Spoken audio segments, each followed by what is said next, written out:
সেই আজরাইল মরণের সময় বেঈমান মুনাফিক আর বদকারদের মরণের সময় আজরাইল নিজের আকৃতি নিয়ে আসবে। তখন মানুষের চোখগুলি উল্টে যায়, তখন ওই রুহটা সমস্ত শরীরের মধ্যে দৌড়াদৌড়ি করে, মৃত্যুর কঠিন যন্ত্রণা শুরু হয়। আল্লাহর নবী বলেন, উম্মত, এই যন্ত্রণাটা এত বড়ই ভয়াবহ। একটা উটকে যদি জিন্দা হালতে তোমরা চামড়া সোলাও, এই চামড়া সোলাইয়া আবার চামড়া লাগবে, আবার চামড়া সোলাইবা। 100 বার জিন্দা হালতে একটা উটের চামড়া সোলাইলে যেই পরিমাণে কষ্ট হয়, মানুষের ওই বেঈমান বদকারদের মৃত্যুটা ওই রকম কষ্ট হয়। 4 দশকের মুসলমান সে আজরাইল সাকৃতিতে আল্লাহর আদালতের সামনে কিয়ামতের ময়দানে দাঁড়ায় যাবে। শুধু আজরাইল না, সৃষ্টির সমস্ত ফেরেশতাগুলি আল্লাহর আদালতে দাঁড়ায় যাবে। সেই দিন আল্লাহর সামনে সিজদায় পড়ে থরথর থরথর করে কাঁপতে থাকবে। কতদিন পার হবে? কোরআন বলতেছে, তারুজুল মালাইকাতু ওয়ার রূহু ইলাইহি ফি ইয়াউমিন কানা মিকদারুহু 50,000 সানা। আল্লাহর কোরআন বলতেছে, হে আমার উম্মত বান্দারা, সেই হাসরের দিন কত বিরাট হবে, কত বিরাট। দুনিয়ার 50,000 বছর এক জায়গা করলে যত বড় হবে, হাসরের একটা দিন হবে তত বড়। কোন জমিন নিয়ে তুমি বড়াই করো, কোন ক্ষমতা নিয়ে তুমি বড়াই করো, কোন মেধা নিয়ে তুমি বড়াই করো, কোন জনপ্রিয়তা নিয়ে তুমি বড়াই করো, কোন দুনিয়ার কোন অফিসারের তুমি বড়াই করো, কোন এমপি মন্ত্রী মিনিস্টারের বড়াই করো গো, সেই দিন দুনিয়ার 50,000 বছরের সমান হবে মাত্র একটা দিন। হিসাব কষে দেখবেন আখিরাতের একদিনের সমান কতটুকু সময় আপনি দুনিয়ার মধ্যে বেঁচে থাকেন। 60 বছরের জীবন 50,000 দিয়ে ভাগ করে দেখবেন সামান্য সময় আমরা দুনিয়ার মধ্যে বেঁচে থাকি, অল্প সময় আমরা দুনিয়ার মধ্যে বেঁচে থাকি।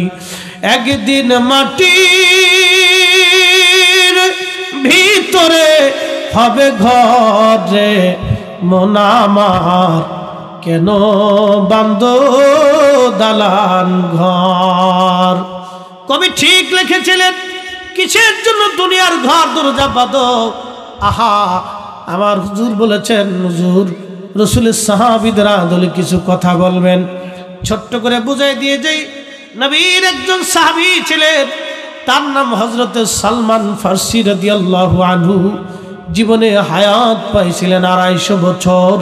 চিৎকার মেরে জোরে বলবেন কি সুবহানাল্লাহ। এত বড় লম্বা হায়াত নবী সাহাবীদের মধ্যে কারো ভাগ্যে জুটে নাই। আল্লাহর নবী দুনিয়াতে যেই সময় তশরিফ রাখবেন তারও 200 বছর আগে প্রায় তার জন্ম হয়েছিল। সালমান ফারসির বাড়ি ছিল বর্তমান ইরান দেশে। সালমান ফারসির বাবা ছিল আগুনের পূজারী, এরা আগুন পূজা করত। বিরাট বড় সম্পদের মালিক। বাবা সবসময় পায়ের মধ্যে শিকল বেঁধে রাখতো সালমান ফারসির, যাতে ছেলেটা হারায় না যায়, পালিয়ে না যায়।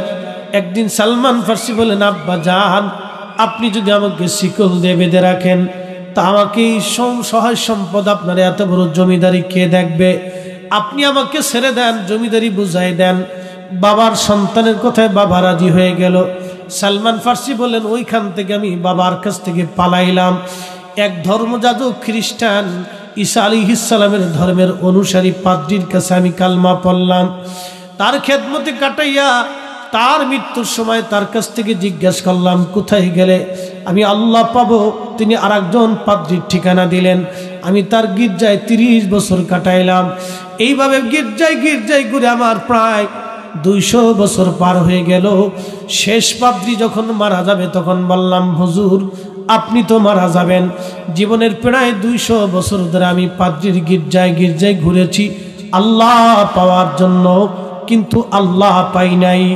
এখন বলেন বাকি জীবন কোন পাদ্রীর কাছে কাটাবো বলেন? ওই পাদ্রী আমাকে বলল, সালমান তুমি চিন্তা করো না, তাওরাত আর জবুর ইনজিলের বিধান আইন অনুযায়ী আমি যতটুকুন বুঝেছি জানলাম, আখিরি নবী রাহমাতুল লিল আলামিন ধরাধামে তশরিফ এনেছে। বলে বলেন কি হুজুর, তাহলে ওই নবী কোথায় গেলে পাবো? বলে বেশি বেশি খেজুরের বাগান। যেই দেশে ওই দেশে নবী পাবা, নবীর মধ্যে 3টা গুণ থাকবে। 1 নাম্বার হাদিয়া খাবে, 2 নাম্বার দান সদকা খাবে না, 3 নাম্বার পিঠ মুবারকের মধ্যে নবুয়তের মোহর থাকবে। যদি পাও ওই 3টা নিদর্শন, তাহলে ওই নবী চিনবা, উনি আখিরি নবী। ওই নবীর পরে আর কোনো নবী দুনিয়াতে আসবে না। সালমান, তুমি যাও খুঁজো, ওই নবী যদি পাও তো আল্লাহ পাইয়া যাইবা, আখিরাতের মুক্তির রাস্তা তোমার হয়ে যাবে। সাহাবীরা নবী পাওয়ার জন্য কি পরিমাণে কষ্ট করছে, আর আমরা মসজিদে নামাজ পড়ি, হুজুর ওয়াজ করে, ওয়াজ মজা লাগে না? ওয়াজ বুঝি মজা লাগে না? কত বড় ধমক! ইমাম সাহেবের বেতন কত? 4,000, 5,000, 10,000, 8,000, তাও বেতন। ওরে বাপরে বাপ! একজনে বিড়ি খায়, একটা বিড়ির দাম কত? পরিসংখ্যান দিই, মনে কিছু নিয়েন না। একটা বিড়ির দাম কত কোনছে? 20 টাকা, 10 টাকা, 5 টাকা। 5 টাকা বিড়ি পাওয়া যায় না? আগে ওই আমার বাড়ি জোন খাটতো, তখন ওই জোনেরা তো বিড়ি খায়। তা আমার বিড়ি আনতে পাঠালে তখন 3.5 টাকা দিয়ে, 2.5 টাকা দিয়ে 1 প্যাকেট পাওয়া গেছে 25টা। তেন হেঁটে তো আর নাই এখন। এখন তার শেষ। আমি তো আর জমি জমান দেখি না, আমি ঢাকায় থেকে করতে পারি। 2.5 টাকায় 1 প্যাকেট বিড়ি পাওয়া গেছে, সোনালি আনসার। এটার বিড়ির দাম 25টা বিড়ি। তা আমি এক মুরব্বির জিজ্ঞেস করলাম, কাকা বিড়ি কয়টা লাগে? কয় 60টা লাগে। আমি বাপরে বাপ, আপনি জিন না মানুষ?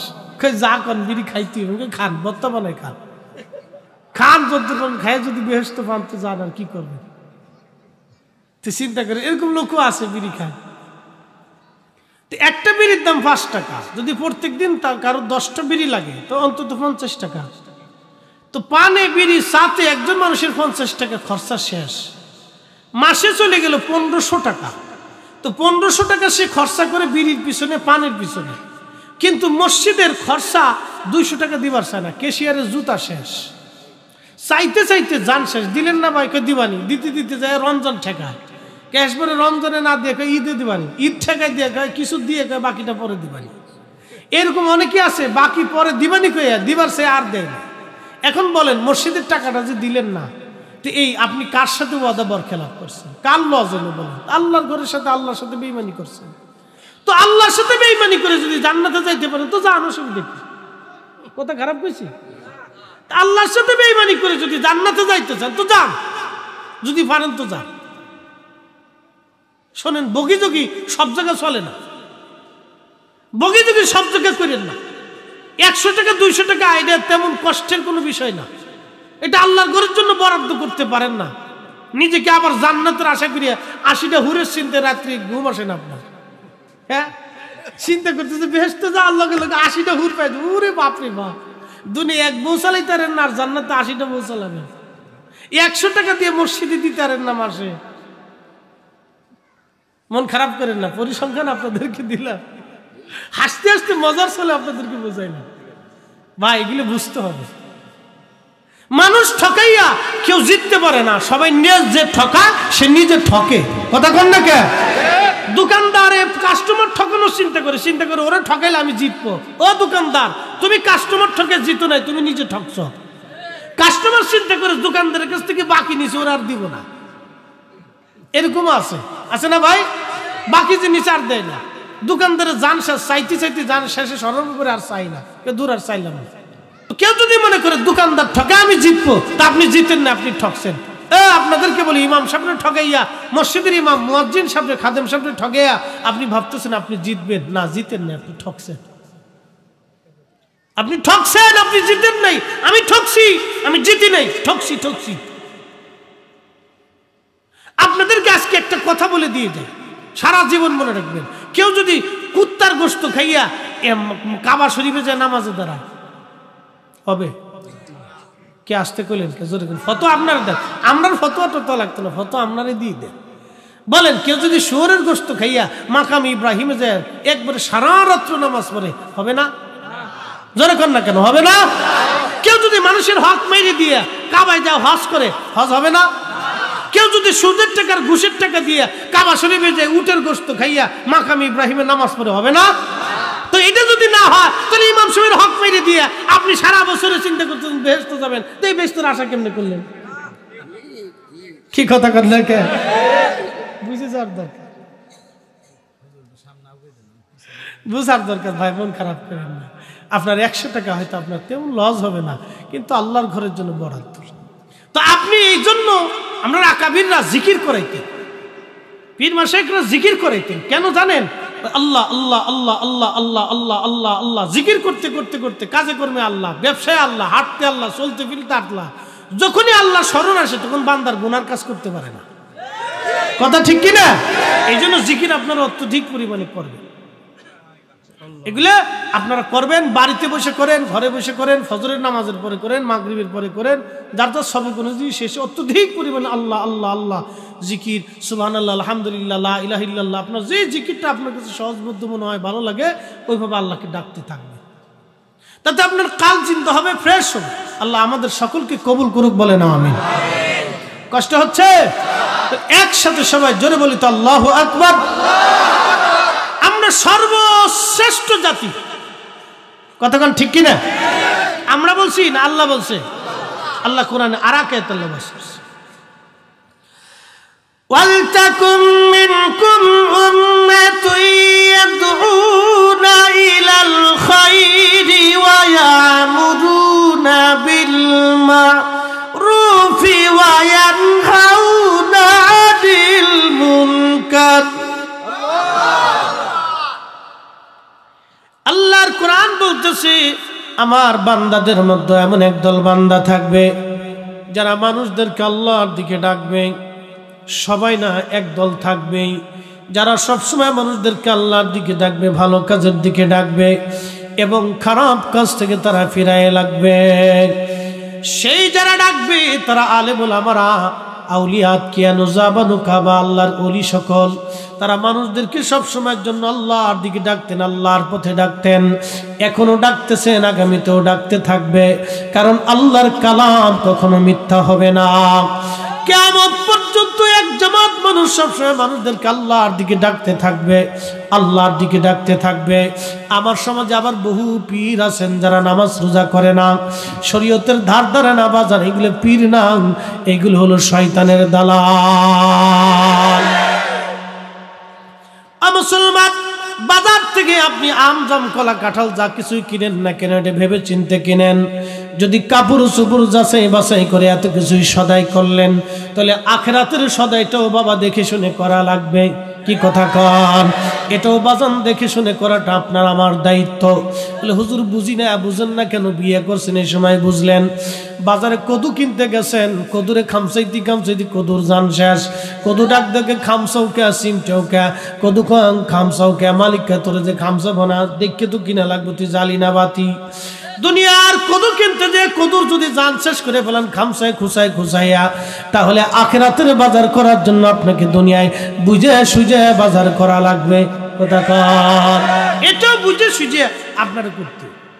এক বাক্যে শেষ, এত ওয়াজ করার দরকার নেই। যারা বুঝে তারা অল্পতে বুঝে।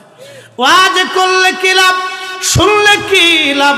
লাভ হবে তার আমলে, আমলেও লাভ হবে না নবী প্রেম না থাকলে দিলে। কথা কোন ঠিক কিনা? নবী প্রেম থাকলে দিলে লাভ হবে কম, আমলে ওয়াজ সুপারিশ করবেন নবী রোজা হাসরের ময়দানে। জ্ঞানী যারা বুঝে তারা শুধু ইশারায় নাদানের বুঝাইতে পারে আসে কে কোথায়। জ্ঞানীর মতো জ্ঞানী হলে অল্প কথাই বুঝে, কচুর মতো কচু হলে অল্প জালেই সিজে। সালমান ফার্সির কথা বলছিলাম, কত কষ্ট একটা কালেমার জন্য উন্ডা করেছিলেন। উনি বলতেছেন দুনিয়ার মানুষ তোমরা শোনো, আমি ইরান থেকে রওনা দিলাম, অনেক বড় লম্বা ওয়াজ, মুক্তাসার করে শেষ করতে হবে। উনি বলতেছেন আমি ইরান থেকে রওনা দিলাম, রওনা দেওয়ার পরে ইরাকের মরুভূমির মধ্যে যখন আসলাম, তো ডাকাত দলের আমার ধরে নিয়ে ইরাকের কুফার বাজারে উঠাইছে বিক্রি করার জন্য। এখন যেমন মানুষ হাটে বাজারে কেনা বেচা হয়, আগের জমানায় এখন যেমন গরু ছাগল হাটে বাজারে কেনা বেচা হয়, আগের জমানায় মানুষ ওইভাবে কেনা বেচা হতো। হাই হাই হাই, কত নিকৃষ্ট জমানা ছিল চিন্তা করে। আমার দেশের বেটিরা স্বাধীনতার জন্য লাফালাফি করে, নারী স্বাধীনতা চায়, নারীদেরকে জীবন্ত কবর দিচ্ছে। এক সাহাবী বলতেছে, ইয়া রাসূলুল্লাহ, আমি 8টা কন্যা সন্তান জীবন্ত কবর দিচ্ছি। আহা, কল্পনা করতে পারবেন আপনার একটা মেয়েরে থাপ্পড় দিলে পরে আপনার কলিজার ভিতরে পুরে? কি বাবা কথা কন না কেন? পুরে না? আপনি মারছেন, অপরাধ করছে, আপনি একটা থাপ্পড় দিলেও পরে আপনার অন্তরে ব্যথা লাগে, অন্তরের ভিতরে ব্যথা লাগে যে আপনি সন্তানটাকে পিটাইছেন, মারছেন, ভাল লাগতেছে না, ওরা আদর না করলে, চকলেট না খাওয়াইলে, ওই বিস্কুট না খাওয়াইলে আপনার আর ভাল লাগতেছে না। মেয়েটারে মারছেন, যেখানে যান, যত দূরে যান, অশান্তি লাগতে থাকে, কলিজার ভিতরে ব্যথা লাগতে থাকে। এই ব্যথা কাউরে দেখানো যায় না। আরে একটা সন্তানকে থাপ্পড় দিলে যদি ব্যথা লাগতে পারে, তাহলে আপনার মনটা কত নরম।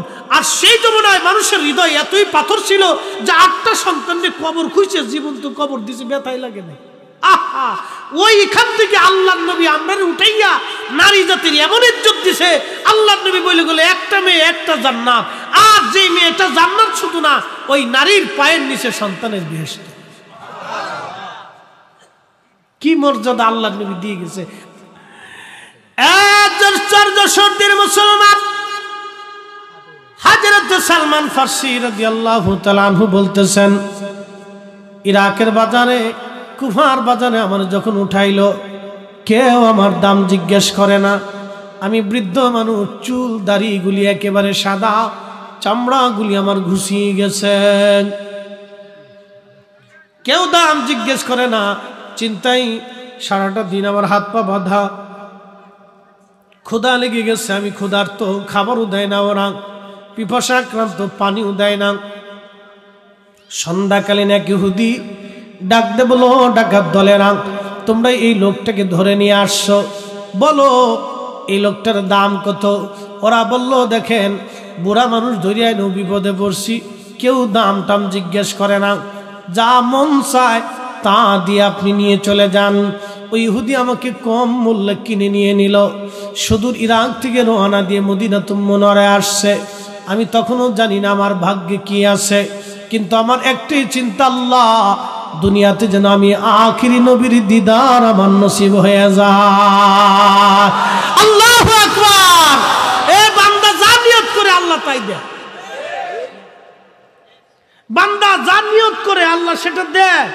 ভালোটা করলে ভালোটা দেয়, চুরি করবার ছেলে চোর খালি কান দেখে আল্লাহ ধরা যেতে না পারি, আল্লাহ ধরা যেতে না পারি। এক চোরে গেছে চুরি করার লেগে, তো গ্যারাজ তো ধরে ফেলছে, দৌড়ে কায়দা মতো কিলিতেছে। তখন গ্যারাজ তো চোরে কয়, এই গ্যারাজ তো আমার মারো কে? মারবো না, তুই চুরি করতে আসিস, তোর সুমামু তো তা আমি কি চুরি করতে আসি? আমি কি এমনিতে আসি? আল্লাহর হুকুম ছাড়া বলে গাছের পাতা নড়ে না, তো আমি যে চুরি করতে আসি এটা তো আল্লাহর হুকুমই আসছি।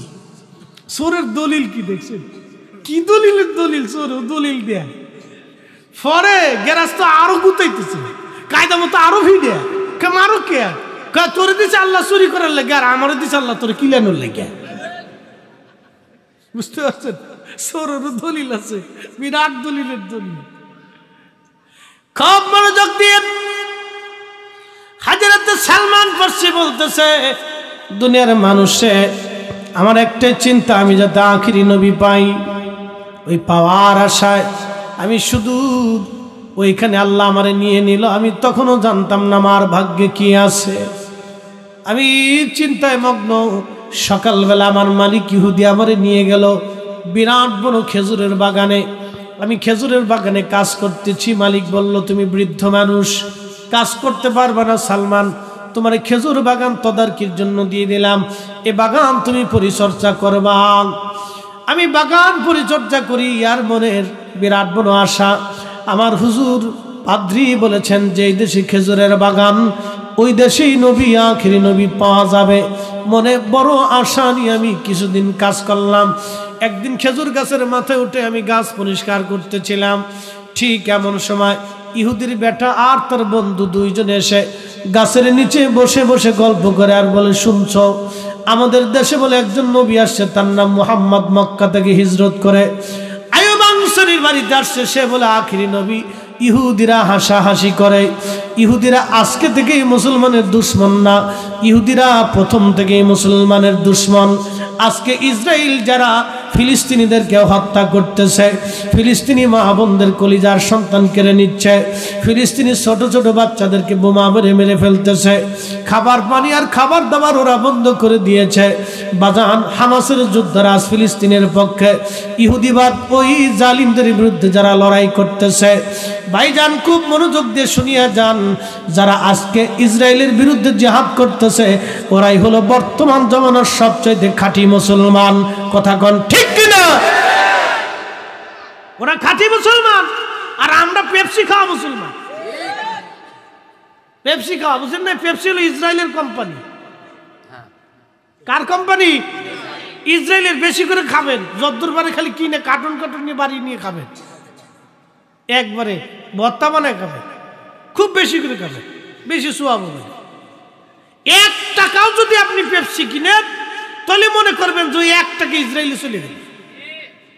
100 টাকা দিয়ে একটা পেপসি কিনবেন, ওই 50 টাকা ইসরায়েলে চলে যাবে। ওই 50 টাকা দিয়ে ওরা আমার ফিলিস্তিনের ভাইয়ের বুকে গুলি করবে। আমরা পেপসি খাবো না, কিনবো না, বেচবো না। পেপসি, কোকা কোলা, এই কোকা কোলা, তারপরে নেসলে কোম্পানি, ইসরায়েলের এই কোম্পানির কোনো প্রোডাক্ট আমরা কিনবো না, খাবো না, বেচবো না ইনশাল্লাহ। কথা বলে ঠিক না? ঠিক। আল্লাহ কবুল করুক, বলে না আমিন। শুয়োরের গোশত যেরকম হারাম মনে করবেন, উগার পণ্য এরকম হারাম মনে করবেন। যদিও আল্লাহ হালাল করছে, তারপরে নৈতিকতার কারণে জিহাদের ভিত্তিতে এটা আমাদের জন্য না জায়েজ। কথা কোন ঠিক কিনা? এটা খাওয়া যাবে না, ওদের ধরা যাবে না, শোয়া যাবে না। এক কথা শেষ। যারা দোকানদার আছেন বেচবেন না, না ভাই ওগুলো বেচা টেচার টাইম নেই, হ্যাঁ ওগুলো ছাড়িয়ে দিবে। এটা আমাদের ইমানি দায়িত্ব, জিহাদি দায়িত্ব। এই সামান্য একটু ত্যাগ যদি করতে পারেন, কিয়ামতের ময়দানে কিছু না কিছু আল্লাহর কাছে জবাব দেওয়া যাবে। ইব্রাহিম আলাইহিস সালামের এই আগুনে ইব্রাহিম আলাইহিস সালামরে ফালাইছে, তো নমরুদের আগুনে জ্বলতেছে, ইব্রাহিম আলাইহিস সালাম তো জ্বলে না, তো ব্যাঙে দূরতে এই ব্যাঙে ফাঁসাটাতে ঘুরাইয়া সিরিত সিরিত করে পেশাব মারতেছে। তো ব্যাঙের পেশাব মারলে মনে হয় আপনার স্যালো মেশিনের মতো পানি পড়ে, একটু দূর দূর করে পানি সুরুত সুরুত করে বেরোয়। আল্লাহ ডাক দেখে ব্যাগ করো কি বলে, আল্লাহ পেশাব মারে। পেশাব দিয়ে কি হবে? কি ইব্রাহিমের আগুন নিবে। একসাথে বললেন আল্লাহু আকবার। ইব্রাহিম আলাইহিস সালামের আগুন নিবাও, ওই পেশাবে কি আগুন নিববো? আমি জানি আগুন নিবত না, তো পেশাব সারো কে? বলে আল্লাহ কিয়ামতের ময়দানে তুমি যদি জিজ্ঞেস করো তো জবাব দেবো কি? আমি তো জবাব দিতে পারবো, আমি পেশাব ছাড়িয়ে দিয়ে একটু চেষ্টা করছিলাম। তো আমরাও ফিলিস্তিনের পক্ষে যুদ্ধ করার মতো শক্তি আমাদের নাই, কিন্তু এই পেপসি কোকা কোলা আবি যাবি না কিনে অন্তত আল্লাহর কাছে বলতে পারবো, আল্লাহ আমিও চেষ্টা করছিলাম ওর পণ্য বয়কট করে দিয়া ফিলিস্তিনের পক্ষে দাঁড়ানোর জন্য। কি কথা কন না কে? এই চেষ্টাটাও আমাদের কাজে লাগবে। আমরা ব্যাঙের তরিকায় আছি, ঠিক কি না? ব্যাঙের তরিকায় আছি, আমরা চেষ্টা করতে পারি। আমরা প্রিয় মুসলমান, আমার আবার সময় কম, বুঝছেন না, টাইম বেশি দেওয়া যাবে না, তা খুব মনোযোগ দিয়ে। কথা অল্প, মানে সময় কম, কথা অনেক বেশি। তো হযরত সালমান ফারসি রাদিয়াল্লাহু তাআলা আনহু তিনি বলতেছে, আমি কান পেতে শুনলাম যে আল্লাহর নবী আসছে, আমি খুশিতে আমার অন্তর আত্মহারা হয়ে গেছে, পাগল পারা হয়ে গেছে। আল্লাহু আকবার। আচ্ছা বলেন, যদি এখানে ঘোষণা হইতো যে নবী আইছে, তাহলে কি অবস্থা হইতো? কন যদি শরীয়তে থাকতো আল্লাহ নবী, আল্লাহু আকবার, পাগল হয়ে যেতাম না আমরা যে আল্লাহ রাসূল আসছে। সর্বনাশ, কি খুশি উম্মত। তো খুব মনোযোগ দিয়ে, কোন উম্মত যদি রসুলকে স্বপ্ন দেখে, তাহলে সেই উম্মতের তাহলে কি পরিমাণে আত্মতুষ্টি হতে পারে যে রসুল করিম সাল্লাল্লাহু আলাইহি সাল্লামকে স্বপ্ন দেখে। কিন্তু উম্মত যারা সুদ খায়, ঘুষ খায়, হারাম খায়, শুয়োর খায়, না যায় মানুষ ক্ষতি করে, এরা নবী দেখতে পারে না। বুঝতে পারছেন? যত সেজদা দেন কাম হবেন না, কিন্তু মাকাম ইব্রাহিমে যে কানলেও নবী দেখতে পারবেন না। নবী দেখতে হলে আপনাকে হালালের জীবনে আসতে হবে, হালালের জীবনে আপনাকে আসতেই হবে। নামাজ পড়েন নাই, সেজদা দিয়ে মাফ চাইছেন, মাফ হয়ে যাবে। কিন্তু ভাইয়ের হক নষ্ট করে দিচ্ছেন, আপনি যতই সেজদায় পড়ে কাঁদেন, ভাই মাফ না করা পর্যন্ত আল্লাহ মাফ করতো না। একবারে সাফ কথা, কোনো বাকি ঝুঁকি নেই, কোনো ফাঁকি ঝুঁকি নেই, কথা একবারে ক্লিয়ার কাট কথা। ভাই মাফ না করা পর্যন্ত আল্লাহ মাফ করবেই না। মারে কষ্ট দিয়েছেন, মায়ে মাফ না করা পর্যন্ত আল্লাহ মাফ করবেই না। এক বাক্যে অধিকার আল্লাহ মার কাছে দিয়ে দিয়েছে, অধিকার ভাইয়ের কাছে দিয়েছে, অধিকার এতিমের কাছে দিয়েছে, অধিকার প্রতিবেশীর কাছে দিয়েছে। এই কথা মনে রাখবেন।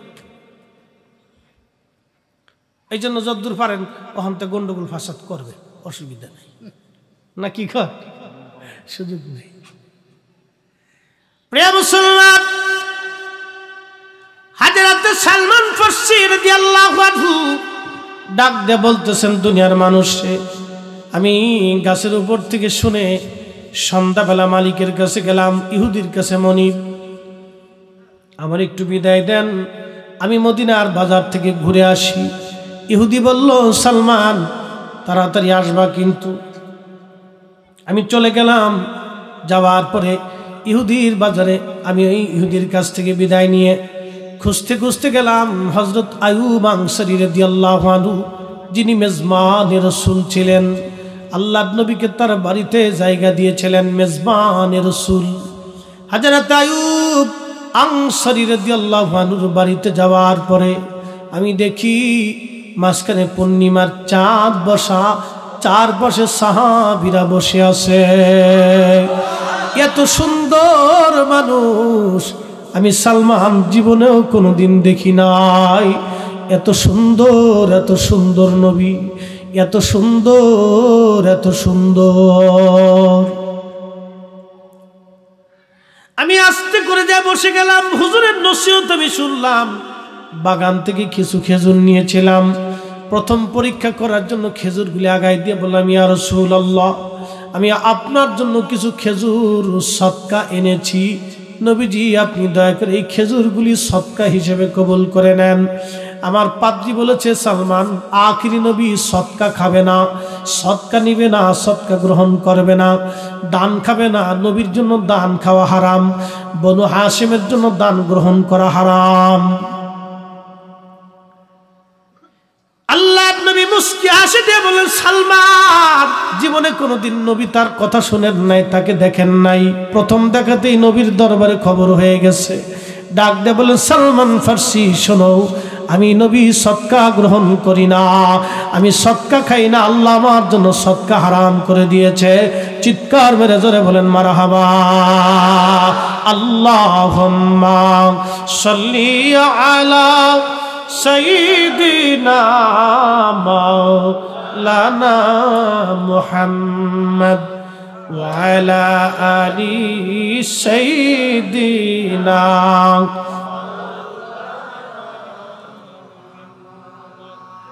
তেলের গাড়ি তেলে চলে, হাওয়ার গাড়ি হাওয়ায় উড়ে,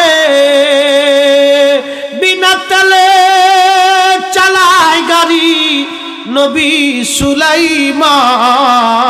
আমরা সেই মুসলমান, আমরা সেই মুসলমান। আমরা এত বড় দামি মুসলমান, এত বড় ইজ্জত আল্লাহ আমরা দিছে। সালমান ফারসি বলতেছেন, আমি মহা খুশি হয়ে ফিরে চলে আসলাম, একটা নিদর্শন পাওয়া গেছে। পরের দিন আবার ইহুদিকে বললাম, মালিক আপনি আমার আবার একটু বিদায় দেন, মক্কার বাজার মদিনার বাজার থেকে ঘুরে আসি। সালমান রে তাড়াতাড়ি আসবি। চলে গেলাম আমি সেই খেজুরগুলি নিয়ে। আজকেও রসুল করিমের দরবারে চলে গেলাম, যাইয়া দেখি নবীজি বসে আছেন, চারপাশে সাহাবীরা, আমি চুপচাপ বসে আছি। কথাবার্তা শেষ, নসিহত শেষ হয়ে যাওয়ার পরে খেজুরগুলি আগাই দিয়ে বললাম, ইয়া রাসূলুল্লাহ আজকে আপনার জন্য এগুলো আমি হাদিয়া আনছি। আল্লাহর নবী মুস্কি হাসি দিয়ে বললেন, সালমান আমি নবী হাদিয়া গ্রহণ করি, হাদিয়া দেওয়াও সুন্নত, নেওয়াও সুন্নত। এই জন্য যারা মেয়ে বিয়ে দিয়েছেন মায়ের বাড়ি হাদিয়া পাঠাবেন, খালি বিয়ে দিয়ে কাম সারা করছেন তা মনে করেন না। আল্লাহর নবী প্রত্যেক দিন ফাতেমার ঘরে খাবার সংবাদ নিতেন, খোঁজ নিতেন, বাড়িতে ভালো রান্না হলে ফাতেমার ঘরে পাঠাইতেন। আমরা মেয়ে বিয়ে দিছি, এক বছরের খোঁজ খবর নেই না, এই জন্য মেয়ের জামাইয়ের সম্পর্ক নষ্ট হয়ে যায়। নবীর সুন্নত আমরা মানি না, মনে করছি একজনের গাড়ি উঠে দিছি, আমি খুব বেঁচে গেছি। কেউ মেয়েটা আপনার না, না আর এক বেটা জন্মাইছে, কোনটা, কারণটা কি?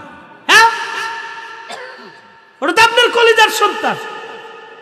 আপনার ছেলে যা পাবে তার অর্ধেকও পাবে, কি কথা কন না কেন?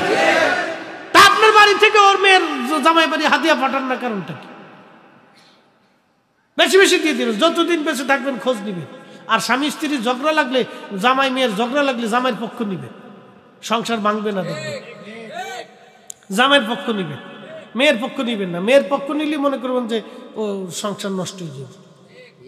জামাইয়ের পক্ষ নিবেন। আল্লাহ রসুল ফাতেমা আলীর মধ্যে ঝগড়া লাগলে রসুল করিম আলীর পক্ষ নিতেন। মারামা কইলেন না? আবু তুরাব, আলীর উপাধি ছিল আবু তুরাব, মানে মাটিওয়ালা। এই উপাধি পাইছিল ফাতেমা আলীর সাথে ঝগড়া হয়েছিল। তো রসুল করিম বাড়ি গেছে, ফাতেমা আলী কই? বলে আব্বাজান ভুল হয়ে গেছে, আপনার আলীর মনে কষ্ট দিয়ে বলছি, ঝগড়া হয়েছে।